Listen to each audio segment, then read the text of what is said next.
Hello, everybody, and thank you for tuning in to the Liberty Report. As I mentioned yesterday, Dr. Paul is traveling for much of this week, so I'm able to bring in some of my favorite guests to help me through these episodes. And today, one of my very favorites is joining us, and that's Vanessa Beeley. Vanessa is an independent journalist. Unlike most journalists who are writing about Syria, she actually goes there. It's a novel idea, but she goes there and reports from on the ground. We had her on about Aleppo a few months ago. Of course, everything she said turned out to be absolutely correct. She's an independent journalist. She writes for 21st Century Wire, among other places. Vanessa, we're so happy to have you with us. It's lovely to be back on with you, Daniel. Thanks for having me. Well, it's great to have you, and you get people irritated, which is good, which is what you're supposed to do. All of the people that are ensconced in their comfy positions as court journalists do not like having people on the ground, and so you got all the right enemies. But there are a few things that we want to go over today. Syria is back in the news. Apparently, Assad woke up again and decided he just had to gas some people. He just couldn't help himself. Some fantastic, wonderful filmmakers are out there telling us about the glories of the white helmets again. They're being feted in Davos and all these places. So we need to talk about a few of these things. You had a piece recently in 21st Century Wire about this new film glorifying the white helmets, the so-called Syrian civil defense. Why don't you let us know a little bit about what you wrote about, what the controversy is, and where you see things right now? Well, I think it's important to break this down into two parts, as I did with the articles myself. First of all, of course, you're quite right. This is another film like the Netflix White Helmet documentary that is showcasing this organization, as you say, promoting the fraudulently named Syria Civil Defense, because there's an existing Syria Civil Defense that was established in Syria in 1953. That's number one. But it's also actually glorifying, or let's say whitewashing at the very least, the role of Nusra Front in East Aleppo. Throughout this film, as I've described in the article that I've just written, reviewing or critiquing the film, throughout this movie, the role of Nusra Front and associated terrorist entities who were occupying the areas of East Aleppo for 4.5 years, incarcerating Syrian civilians, using them as hostages, human shields, imprisoning them, crucifying them, according to civilian testimony, particularly from children who had to witness these atrocities. According to Last Men in Aleppo, Nusra Front don't exist. The terrorist entities don't exist. They're never described. They're never talked about. The only criminal described by Last Men in Aleppo is, of course, the Syrian government and its allies, despite the fact that when I actually went to East Aleppo January this year, I walked around the area where this film was made predominantly, which was in the Al-Ansari district of East Aleppo, where the White Helmet Center featured in the movie is located. And I've actually produced a film myself showing that White Helmet Center is next door, first of all, to Nusra Front, to the Nusra Front Center in that district of East Aleppo, then next to Abu Amada, which was another terrorist brigade, actually the security agents for Nusra Front. There's the usual graffiti showing the ISIS flag, showing the Free Syrian Army, so-called moderate extremist flag, in the surrounding buildings to the White Helmet Center. But then more importantly, almost, if you walk, and I've actually filmed that walk to show how short it is, if you walk from the White Helmet Center featured in Last Men in Aleppo, about 200 meters down the road, you arrive at the Al-Mashra circle or area where, in fact, Nour al-Din Zinki extremist organization, supported by the United States government, beheaded the 12-year-old Palestinian child Abdullah Isa in July 2016. But then if we move on to the second part of my article series, what I've done is to delve into those who are enabling, processing, producing both of these movies on the White Helmets. And this comes to an organization called Doc Society, which used to be called BritDoc, which has now changed its name even. Now, this organization is responsible for the production of a huge variety of documentaries showcasing geopolitical events and from a particular perspective, let's say. But in the case of the White Helmets, of course, we've seen the Netflix documentary and now Last Men in Aleppo that have, without question, lobbied for, advocated and endorsed this organization without ever addressing the multitude of accusations being leveled against this organization, predominantly by the Syrian civilians who've lived under their occupation and have described them as Nusra Front civil defense, but also evidence that's been produced through their own video footage. And the video footage coming from the Nusra Front affiliated organizations described in Western media as moderate rebels, freedom bringers, democracy supporters, etc. And so this organization, Doc Society, which has, as I said, followed the whole process of the promotion and production of these films, both of them. Their founding partner is Channel 4. One of their major partners is the BBC, the Bertha Foundation, and Sundance Institute, which most people in the United States will recognize as being Robert Redford's organization. Now, these organizations have therefore been instrumental in this lionization of this organization and fundamentally, as I said, the whitewashing of their connections and affiliation to extremist groups inside Syria. You know, it's interesting in looking through, especially your most recent article. There's such a tangled web of NGOs and pseudo-NGOs. There's this foundation and that foundation. Is this by design, and who's really behind this? I noticed you point out that the Sundance Foundation does have open society money, but who else is behind this? Who's footing the bill for this? This must be a massive operation, and why do you think they're doing it? Well, I mean, I think, and I've been considering this for a long time, you know, why is the White Helmets as an organization being so dramatically defended and protected by these organizations, by corporate and state-sanctioned media outlets, by NATO-aligned NGOs, including the UN? And actually, probably what will come up in the third part of this series is the Sundance connections, not only to Open Society Foundation, but Sundance sort of handed the baton over to an organization called Grasshopper Films, which is part of Grasshopper Global. Now, Grasshopper Global has clear connections to the UN Foundation, also to Walt Disney, I hasten to add. But the UN Foundation, again, having done my research, that leads me actually directly back to the Clintons, to Hillary Clinton and Bill Clinton, and to their foundation, to the Clinton Global Initiative. So it's very clear to me that the White Helmets is not just the 3,000 volunteers inside Syria that come from the extremist and terrorist organizations themselves. This is a concept, and it's a concept that I believe will be repeated globally. We've seen James Mazurier, the creator of the White Helmets, recently recruiting for the intermediary that acts as a sort of conduit for the British government funds to go to the White Helmets. And that organization is called Mayday Rescue. Now, he was recently in Brazil, for example, recruiting in Brazil for Mayday Rescue. So we know that there is potential of them establishing a similar organization in Brazil. We know that they've appeared in Venezuela.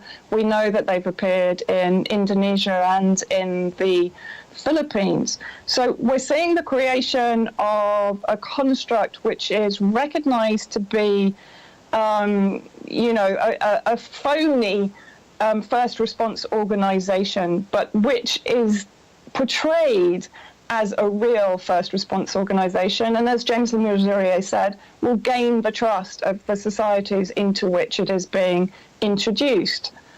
So the construct is, I believe, very important for the imperialist machine. Well, James Missouri himself is a spook, isn't he? I mean, isn't that his background? I mean, sorry to be so crude about it, but so here's a guy, he's a spook, and it looks like what he's coming up with is really regime change 3.0. You know, we saw very early on, we saw the color revolutions, and then you had to turn it up a notch, and so you had, well, you developed things like Otpor for Serbia, and the other various, you know, closed fist organizations. They tried it in Belarus and elsewhere. And now this seems to be a new iteration. It gets, unfortunately, more and more violent with each one. Am I right? Is this sort of a new way to do regime change? Yeah, absolutely. I think it was the first Sea Lord, the British first Sea Lord, who said very recently that in future conflicts, and you know, we've heard about hybrid wars, we've heard about multi-spectrum wars, etc. But he made a very clear statement that in the future, the military aspect of conflict is going to be the military punch will be in the velvet glove of humanitarian organizations. I mean, he said it slightly differently, but that's pretty much what he was saying. And you're quite right about James Le Mesurier, who has been present in most intervention arenas, as you say. But let's look at the parallels between also the KLA, for example, morphing into the Kosovo Security Corps. Now, James Le Mesurier was definitely, to my knowledge, and from his fairly shady, shadowy bios, he was definitely present during that NATO intervention, for example. So I think we're just seeing the development of that concept to how it is now. And also, interestingly, when I was in Syria this time and I was investigating the propaganda from day one, so from 2011 to 2013, initially it was carried out by the mainstream media itself, i.e. CNN, Al Jazeera, BBC, etc. Then they started to be rumbled, right, around 2013, when actually the terrorists carried out the first chemical weapons attack against the Syrian army and civilians in Khan al-Assal in March 2013, which coincided with the Russian and Chinese vetoes on Syria and with the creation of the White Helmet. So for me, what the media did at this point, knowing that they were probably going to be producing the chemical weapon false flags, they created the White Helmets and other embedded Al-Qaeda affiliated media activists and journalists in order to provide a sort of plausible deniability for the media in using that propaganda. You know, it's chilling, and it really is kind of a marriage between the neocons who love violent conflict overseas and the humanitarianists, and that brings in so-called humanitarianists, and that brings in the Clinton Foundation. This kind of thing has Hillary's hands all over it. You know, it was Hillary who weaponized the State Department really and turned it into a regime change vehicle. She was a driving force behind the Libya liberation, and she was heavily involved early on in Syria. So this really has a mark of an unholy alliance between these two factions. Yeah, absolutely. And actually, Clinton, as you quite rightly, has her fingers in almost every one of these organizations, either directly or indirectly. I would need to go back through my research, but I believe she was involved in the Democracy Council, which in turn set up an organization called ACU, and ACU is another one of these organizations that is effectively siphoning money into the White Helmets and into the local councils, into the Free Syrian Police, etc. Well, it makes you wonder. You know, we thought that maybe she lost the presidency, but it seems like her foreign policy lives on, and in fact, you know, increases. But you know, attacking the White Helmets is akin to, I don't know, attacking some sacred relic or something. You know, you take a lot of heat for attacking the White Helmets. Yeah. Yet you have so much evidence that they're involved with people we are supposed to be against, supposed to be at war with. Yeah, absolutely. You know, it's almost it's an extraordinary degree of stonewalling that goes on if anybody even raises questions about the White Helmets, and apparently that also happens if you raise questions about them in Parliament itself. Baroness Caroline Cox has been raising some very pertinent questions, for example, in the House of Lords. And the responses have been, at the very least, obfuscating the financing of this organization, which has been basically coming from taxpayer funds within the Conflict, Stability and Security Fund that has been putting around 200 million in the last 3 years into what is euphemistically called the Syrian opposition. So, the recent article in The Guardian attacking those who are exposing the white helmets as being no more than Russian trolls and agents. This was just one of the most, I'm almost speechless in trying to describe how poorly researched this article was. I mean, Ava Bartlett has done an extraordinarily good deconstruction of that article, and I would recommend reading it. But, for example, yesterday, the same author, Olivia Solon, who's based in San Francisco, has never been to Syria, to my knowledge, and is a technology expert. In fact, she was tweeting out about vegan dog and cat food the other day. So, I mean, that explains. Yeah. And she basically wrote another article yesterday, and she's put her Twitter account again under a protected status. But she wrote an article yesterday accusing Russia of hacking the Oscars. Oh, no, because, not the Oscars. I mean, because, Last Men in Aleppo is, of course, nominated for the Oscars. And so now we're told the Russians are hacking the Oscars. The thing that makes me at least the most frustrated, I'm sure you feel the same way, is how just a second of reflection would seem to undermine the whole issue of something like the white helmets. Okay, here's a bunch of guys. Okay, this is the story. Here's a bunch of guys. They dress up, they put on helmets, and they rescue people that are stuck in bombed out places. Okay, that sounds great.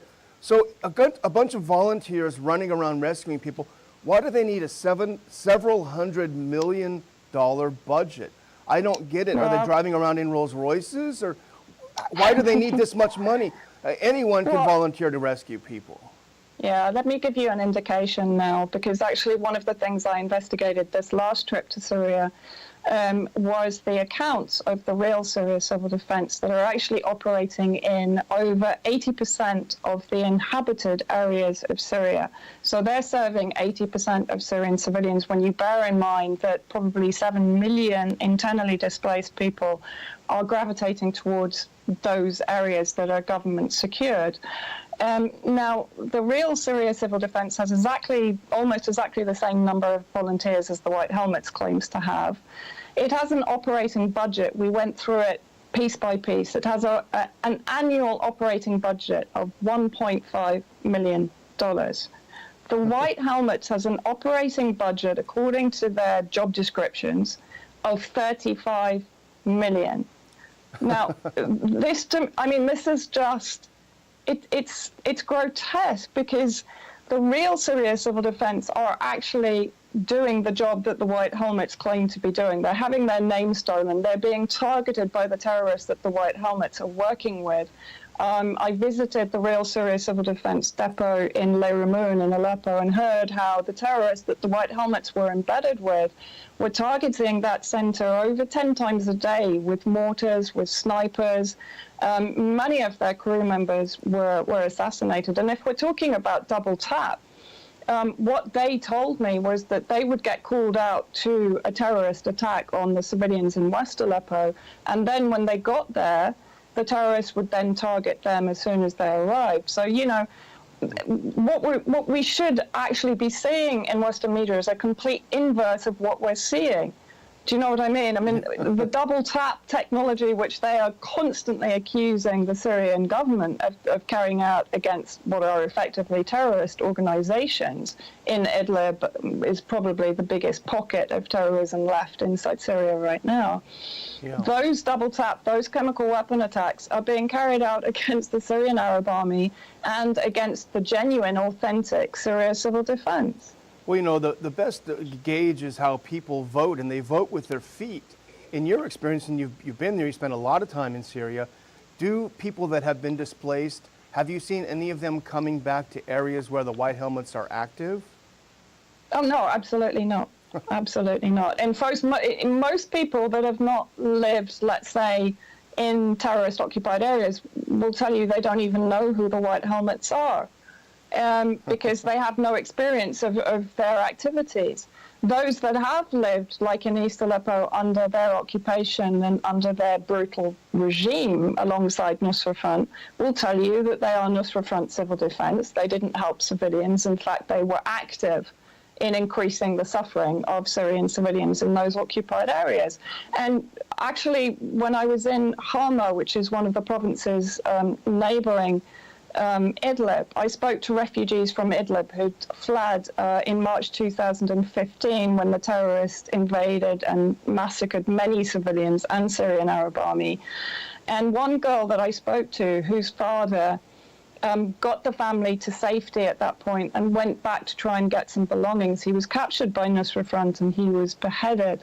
When I showed her the footage that I had of the white helmets alongside Nusra Front at that time in Idlib, she could, one, absolutely locate where they were. And she said, yes, we saw them. We saw them alongside Nusra Front when they came into Idlib city. So those same terrorists that beheaded her father were working with the white helmets, and she recognized the uniform and she recognized, the fact that they had been alongside Nusra Front. They had certainly not been separate, and they'd certainly not been helping the civilians who were being brutalized by Nusra Front during that invasion and occupation. Well, what do they know? They only live there, right? Yeah, exactly. And I'm laughing, but it's not funny. I'm laughing because I'm disgusted. But you mentioned, the chemical attacks, and all of a sudden we've seen a new flurry. Rex Tillerson, the U.S. Secretary of State, said, I think just yesterday, that the U.S. is very concerned about chemical weapons use in Syria. Why are we seeing this again? Does it make any sense that Assad would use a little bit of chlorine gas? I think the last attack, he made one person ill. You go from this guy being a mass murderer, killing hundreds of thousands, to now he makes someone a little ill. What is behind all of this?